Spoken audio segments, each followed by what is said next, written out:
No one's really focusing on the core journey, which is, I create an account and then I want to make a deposit. Like, how do you make that as easy and seamless as possible? So we basically started attacking this problem from different angles. Hey, this is Jesse here. You're about to hear my discussion with Rob Rubio from Fluid, which is a cutting-edge checkout solution powered by machine learning.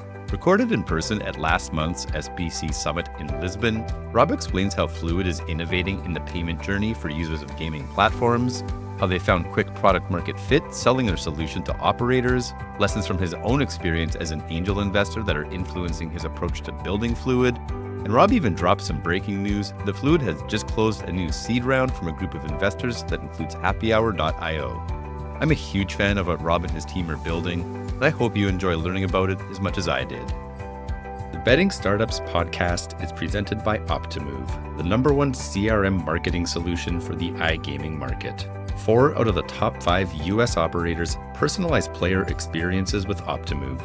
Learn more about Optimove by requesting a demo at optimove.com/bettingstartups. If you like what you see, you'll get your first month free. Okay, here we are on the Betting Startups podcast. We're back. As people watching on YouTube can see, we are still at the SBC Summit recording another great conversation. And I'm going to start this one by owning up to a little bit of a mistake, being human. We all make mistakes. And sitting next to me is Rob from Fluid Payments. Today is Thursday, the final day of SBC Summit. Rob was sitting in the same chair 48 hours ago on Tuesday, on day one of the summit. We recorded a great conversation on Tuesday. Yours truly pressed the wrong buttons, and we didn't actually fully capture everything we wanted to on the production side. So mea culpa. I do appreciate you being willing to come back, and been a busy few days. So carving out another 30 minutes to come chat with me is much appreciated, Rob. Day 3, how you feeling here on the final day of the big show? Yeah, wow. First of all, thank you for having me again, I guess. And yeah, I mean, it's been great. We've been, having lots of interesting meetings. Obviously, since last time we spoke, which is, a few days ago, we were able to close our seed round, which I'm very happy. Thank you. So that's been, we've been working several months on closing this. I'm very happy with that. Very happy to get trust from the existing investors, but also onboarding a few select new ones, which is going to be very interesting. We will share this in a couple of weeks from now, but very happy with the progress, both on that side, but also on the product and obviously pitching to potential clients here in Lisbon. We'll come back to the fundraising conversation shortly here. But yeah, just to get us started today, Rob, it'd be great to have you just introduce yourself to the audience. You've obviously been in the industry for some time across a few different chapters. So why don't you just sort of run us through your timeline up until the time you founded Fluid? Sure. So my background, formal background, I went to law school, business school. But technology has always been a passion of mine. So the last couple of years, I've been involved in different projects within the gaming space, both B2C, B2B. I was for a GIG for a number of years as well, and then eventually decided to pursue some other ventures with some other investors out there. And this is actually how Fluid was born. So we were on the operator side a couple of years ago, and we realized that, listen, there has to be a better way of sort of one of the main user journeys, which is money in, money out, as we call it, so the deposit and withdrawals. And that sort of laid a foundation for what is Fluid today. Now, unfortunately, or I guess fortunately, depends on how you look at it, that company or the brand was sold. And we decided basically together with the tech team, the product team, to basically pursue this idea on our own. So I invested some of my personal, my life savings into the business, into the project. And then August last year, we were fortunate enough to get a happyhour.io as the main VC to come in. And that allowed me to scale up and hire some more people. And then we went to ICE for, the big launch, and that was very good. We got a lot of interesting response. We got our first few clients. We went live a few months after, and everyone has seen an increase in conversion and activity per user per month and all these metrics, which I'm very happy to see. And now obviously we're just continuing to try to improve even more. Awesome, Rob. Well, we're going to unpack a bit of that in a minute here, but I just want to drill into something you said there, which for me, I think on day 3 of this conference and through all of the conversations I've had, I get the sense now after some of the conversations this week that the entrepreneurs that have spent time working on the operator side to really deeply understand how those organizations and how those businesses work, it's those entrepreneurs that I think are really seeing the interesting opportunity, the wedges, if you will, that aren't necessarily always obvious. And I think with what you and your team are building up Fluid, this serves as another example that, again, to your point, you were able to identify from your time working for the operator that this is a pain point that maybe isn't so obvious from the outside looking in. And respectfully, maybe it's not the most sexy part of the stack to be building in, right? Entrepreneurs see the customer facing stuff, the user engagement products, building games, building, sports betting product. That's the fun stuff. The money in, money out side, again, maybe not the most quote unquote sexy, but from a business perspective, that's also the lifeblood of the business, right? You don't have any gaming business without the money in or the money out. So I find that, again, just as like a takeaway for this week for me personally, as an anecdote, you are another great example of somebody building based on a problem you experienced, working within an operator. Now you're really attacking a big problem here and seemingly having great initial success with the solution you brought to market. So let's use that as a springboard to talk more about the solution and talk about Fluid itself. For the audience, why don't you give them a high concept overview? Like, what is it exactly you guys have built? What have you put out into market? And let's talk about some of the initial traction you've had. Sure. So, I mean, very valid observation there. And from our point of view, this was exactly the same sort of collective, discussion we had, which at the time was, listen, you have all these big platform providers out there, you have these big payment gateways and orchestration platforms and so on. And everyone seems to focus on different sort of parts of the stack, but no one's really focusing on the core journey, which is, I create an account and then I want to make a deposit. Like, how do you make that as easy and seamless as possible? So we basically started attacking this problem from different angles. One was design. So we have a very strong design team. I have an excellent art director who's been in the industry for many years. Shout out to him, by the way, Dan. And basically we started looking at, okay, what can we learn from other industries? Like, what can we learn from, let's say, gaming, outside of iGaming, I mean? What are those really good onboarding experiences? And then we started sort of, okay, let's design a vision. So design is one, obviously, very important part of it, but the other part of it is technology. You can't do design without technology, and you can't do technology without design. So that's when we started together with the same tech team. As I've been very lucky enough to work with these guys for 7-8 years in different companies, and we basically started, all right, so how would that look like? And there was one sort of piece of the puzzle that was missing, which is machine learning. So obviously machine learning is it's a quite sort of, I guess, buzzword even these days, but for us, it came down to how do we actually solve real problems using machine learning algorithms in order to provide what we call a context-aware experience. And the context-aware experience basically to try to understand who are you as a player. Even if we don't know you, even if this is the first time you visit a particular operator, like there are some things we can tell by where you're based, the kind of device you have, time of day, time of week, months, and so on and so forth. So we started sort of attacking that from that angle as well. And I'm very happy to have Miguel. He has a PhD in machine learning, actually, and he's actually with me today on the show here. And we started looking at, okay, so if we have a sort of really beautiful UX, how can we sort of augment that with great sort of machine learning algorithms, try to predict, what users are going to do or what is the most relevant offer and so on. So we started building something, and then we started testing it. So there's a lot of testing involved, and that's sort of the other angle to this, I guess, which is A/B testing, user testing, getting people into a room and go like, please complete this task. And then you see how they perform. And then you sort of, a bit of frustration, I guess, because no, that's not how you're supposed to do it. And then you have to go back to the drawing board and so forth. So the whole team acted on this problem statement, which is back to what you were saying, which is how can we make this more sexy, but obviously at the end of the day, it's about conversions, about the user experience. And that's literally that got us to the MVP. And then after that, once you go live with an MVP, you have so much data. So with the data after the MVP, you can obviously then improve. And that's sort of where we are right now.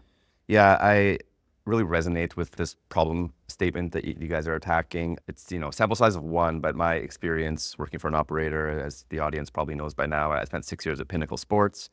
And one of the biggest challenges we had there was with the money in, money out aspect. And when I say that, I mean specifically the cashier functionality on the website. Very challenging. You have different payment providers integrated into your cashier, and it's a real patchwork of different implementations, right? Some of them are like direct API integrations. Some of them are embedded iframes. Some of them you're clicking off-site and you're losing your customer. You're literally having a customer, like redirect off of your site to go complete some action off-site at the payment provider, and hopefully come back at the end of it. Also, throughout it, regardless of how the PSP is implemented, it's fraught with error codes, which are meaningless to the end user. Frankly, for us as the operator, many times it was meaningless to us. We didn't really know how to interpret an error code that we hit. All that to say is it was at times a nightmare. So I think what you have built and brought to market as a solution is not only solving a pain point, but I think the way philosophically you're approaching it really resonates in the sense you are trying to bring some sexiness to a very unsexy part of the stack. Talk a little bit, Rob, about, I guess, some of the initial feedback you're getting from the operators. I mean, again, given that you guys launched, just 6 months ago or whenever ICE was, you've already had some integrations, you're live. That suggests to me, obviously, you're getting a very positive response. But just tell me a little bit about how your solution is, I guess, being met with operators in terms of the problems and pain points they're experiencing. Obviously, what you said makes complete sense in the sense that operator, I think everyone knows this is an issue. It's just how do we tackle it, right? Yeah. So I would say from the get-go, the feedback we get from operators is that, okay, this is really good, this is interesting. Then the second question is, okay, how many months will this take to sort of integrate? And that's obviously where our technology is slightly unique. You mentioned iframes, right? So our cashier is not an iframe. It's something, we built something using something called web component. So essentially you install it on your website, similar to like Google Tag Manager, Analytics, like it's literally like one line of JavaScript. And then you sort of send us some data that we need to make Fluid work. So we're talking days, right, to get it. So that's a second big surprise that people have. But then again, I mean, I don't want this to sound like a sales pitch, but this is literally the same problem we had. So we decided to solve this in a way that we would have liked someone else to solve it when we were on the operator side, right? So that's, I guess, the initial response, which is like, oh, it's quite easy to set up. And then after that, what we've seen is just, in some cases, we see a massive traction in acceptance rate because, to your point, we don't do all these new windows and, you know, the browsers blocking the payment gateway and so on. We try to load everything within Fluid. The other thing that we see is obviously conversion. And I think conversion boils down to a few different things. One is, you know, the journey, which is quite simple, it's quite easy, quite sort of, I'm not going to use the word sexy again, but it's quite sort of simple to check out. The whole experience is quite, but on the other hand, we also have a pretty good quick deposit feature. And the quick deposit is one of these things where we wanted to design the quick deposit in a way that users or players will never realize or not even remember the quick deposit function. It should be one of these things that's just is there whenever you need it. You make your deposit and it goes away. And that's the whole goal with Fluid, is that it's not something that users will have to even remember or like, it should be this frictionless thing. Like you make a deposit and then obviously you request a withdrawal. Like it shouldn't be something that is a painful process or something that is in your face. So the reaction we get from operators as well is that they appreciate that. And we see that in one of the largest clients that we have, we see approximately 10% of their total deposit are coming from this quick deposit feature, which is there during gameplay and so on and so forth. So overall, I would say the feedback we get is quite good. We're very lucky with the few clients, or especially the ones that we launch with, because the feedback has been great. These are people that even if they work at sort of large companies, they understand and the value, the fact that we are a startup, so they work with us instead of against us, I guess. So we've had, we haven't really had any incidents, but we've had a lot of very good conversation, constructive sort of, you know, insights and feedback. So we've been able to improve the product. So, and that's something that sort of linking it to the future, I guess, is something I want to keep in the company as our company DNA, to try to maintain this sort of startup culture. I like to say we're not a ticket-driven organization, so we never ask our clients to raise a ticket. We're there, we can have a, you know, call on Slack or Skype or whatever is the preferred channel. Then we're really there to try to help the operator at the end of the day improve conversion. Fluid itself isn't a payment provider, right? You are providing a service, a software solution. And given that, how do you price this? How do you guys monetize this? It's obviously not, again, you're not taking a percentage of a payment, or maybe you are, but how are you guys pricing it? What's the business model? So you're absolutely right. So we don't replace your payment gateway. We don't replace your PSPs. We don't do any of that. We basically sit on top offering a better UX. That's all we do. So with that being said, our pricing model is quite simple. It's per transaction. We have 3 different tiers, but because we are a startup and we also want to support other startups, our model is not built in a way that if you pay more, you get more features. So even if you are a startup, you still get access to all the features that we've built, including the advanced machine learning stuff, but you just pay us slightly more per transaction. And that's simply just to cover my own cost, to be honest with you. So we want to be startup friendly, but we also want to be able to scale with our clients. So it's a SaaS standard model. Everyone can read on fluidpayments.io. That's my little plug. And we offer basically everyone the same. The only difference is the transactions you have. You know, it strikes me that with all of the data points you're capturing and probably some of the sophisticated stuff under the hood you're doing insofar as understanding who the users are, who the customers are, that there's probably some potential to look at RG and maybe helping prevent some of the problem gambling aspects. Talk a little bit about beyond the core use case of just, you know, maximizing conversions. What are some of the ancillary value propositions or benefits of Fluid?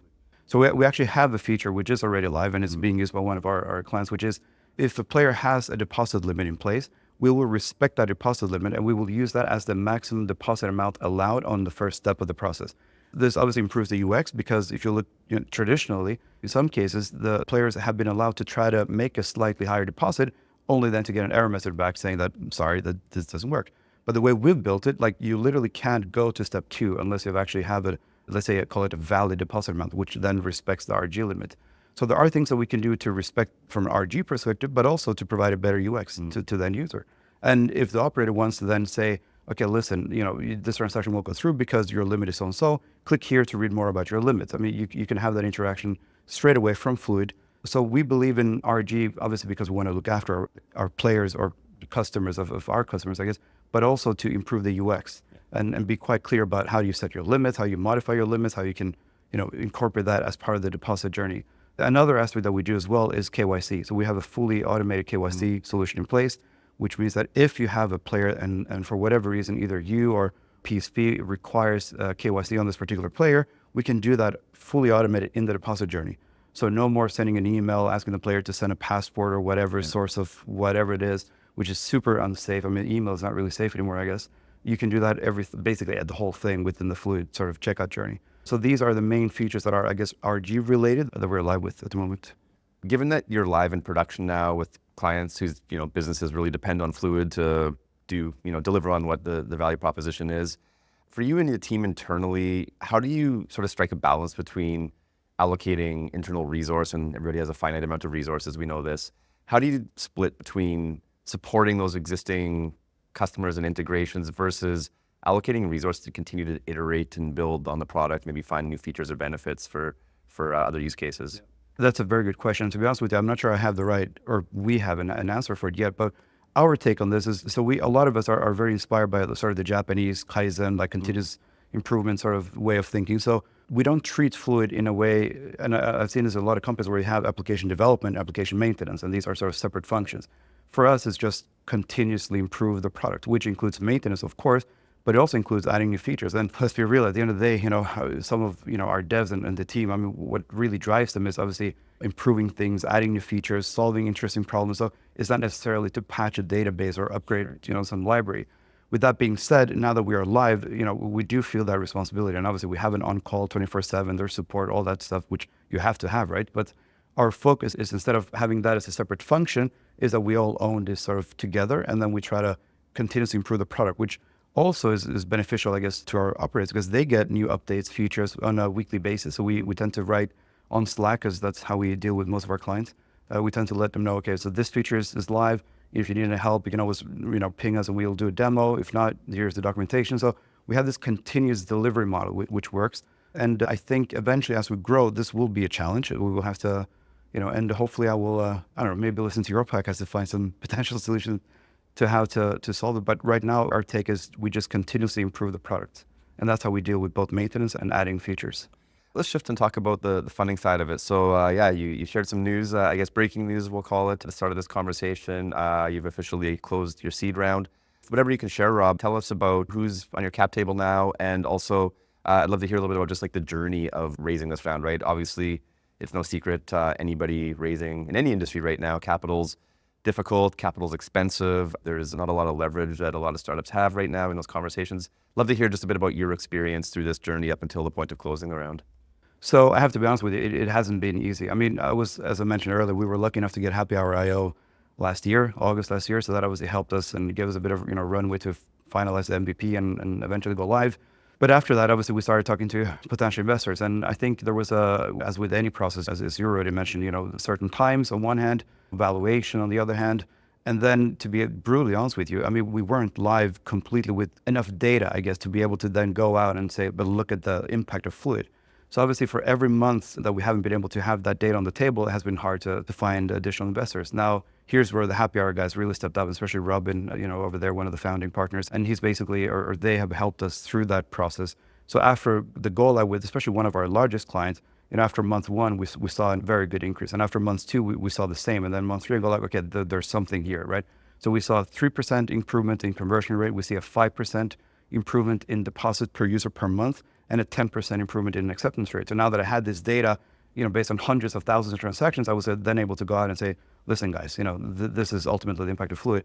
And it's just a radical shift in the response from investors. So I will announce names shortly, but I can probably say that we have, obviously, Happy Hour are still with us, which is, I'm very happy to have Robin and the guys with us. And then we have someone from the financial industry, but targeting the gaming sector. And we have people background from affiliation. We have some interesting ideas how Fluid could work in an affiliate, say, context, which I'm very happy. Hopefully I can share that maybe next year when we're here. So I'm happy to have different parts of, let's say, the iGaming value chain represented in the cap table going forward, as well as the team. So everyone on my team is basically a shareholder. That's awesome, Rob. Congrats again. Not an easy feat in this environment. I guess with the, with the new cash in the bank and securing the bag, what are the major milestones you and the team are focused on over, say, the next 6 to 12 months with the new capital? So one of the things we want to do is we want to be able to scale up. We have a few team members that we think deserve some help, to be honest with you, entirely. I mean, I might as well mention we have an excellent chief product officer, Lisa. Lisa's been working 24/7. She's been doing everything. She's everyone's extra mom, in addition to being sort of managing the whole, vision, product, everything. So we want to staff up a little bit more internally. We're all talking 2 or 3 new FTEs. And then from a product perspective, we have a lot of ideas. We have a lot of ideas we want to execute on, and we want to continuously obviously improve what we have, but we also have some interesting things, which I'm not sure I can share now. And then we want to improve our back office, because that's something which actually we haven't talked much about, but a lot of companies out there, obviously you have to have some sort of admin interface if you have to manage software, whatever it is. But a lot of people treat this as sort of like it's a must have. It's like, someone please put together an admin interface, and I'm sure people will use it. But we actually thought of it in a different way. So we actually applied the same principles when it comes to, great design and user testing onto our back office. So it's the same team of designers doing the back office as the ones that did, the actual product that we sell. So there is a brand new version of that coming out in the next couple of months, which we've received very good feedback on. So hopefully, not only will operators take Fluid because of what we can do in terms of conversion and potential fraud, reduction of fraud, but also because we have a really, really nice tool that they can use on a daily basis. I think that's such an interesting point, and frankly, something that is almost an afterthought, right? You talk about like back office tools and admin tools, and you can almost like close your eyes and picture like the very dull interface you would normally have that's not intuitive. And to your point, like your customers, the operators, it's their teams that are going to be working with the tool day in and day out. So to give them a tool that they're enjoying using, and it's, as sexy for them to use as it is for the end user, that's really a smart approach, frankly, if I may say so. One thing I just want to touch upon as well, I know before you started Fluid, you were doing a little bit of investing of your own.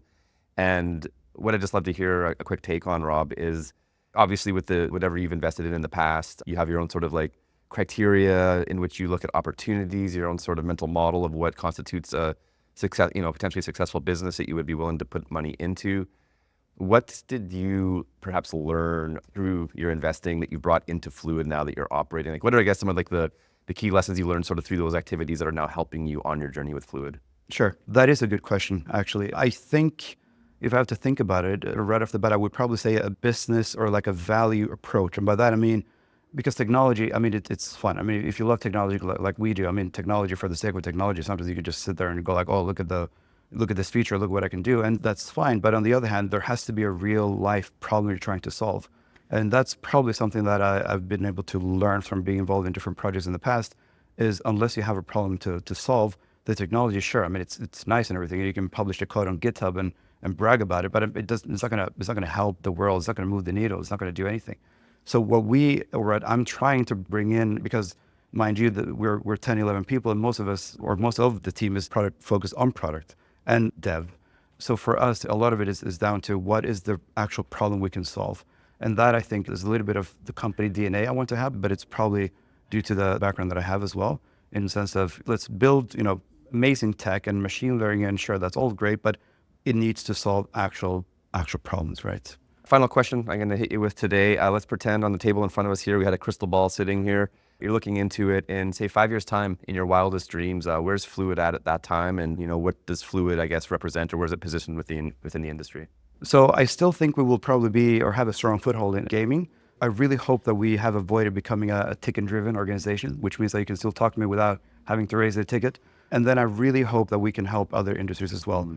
There are other industries, I would say, close to gaming, such as, you have all these trading platforms and whatnot, which could be an interesting vertical for us. There's obviously e-commerce, if you look sort of way ahead. It's going to be very fun, but I really hope we can try to help other industries as well. But gaming will always be home, I think, for a lot of us at least. There's enough total addressable market within gaming to probably keep you and the team busy for the foreseeable future. I hope so too. Awesome, Rob. Look, going to let you get back to the final day of the show here. Really appreciate you swinging by once again. Thank you again for your flexibility there. Quickly, before I do let you go, plug where people can go to either get in touch with you and or check out Fluid. Sure. So they can go to fluidpayments.io. And obviously we have a contact form, and we usually do a 20-minute demo or so. We also provide a free trial, basically, so people can reach out and we'll take it from there, basically. Awesome. We'll drop a link in the show notes to that for now. Thank you again, my friend. Thank you so much for having me again. Cheers. Thank you.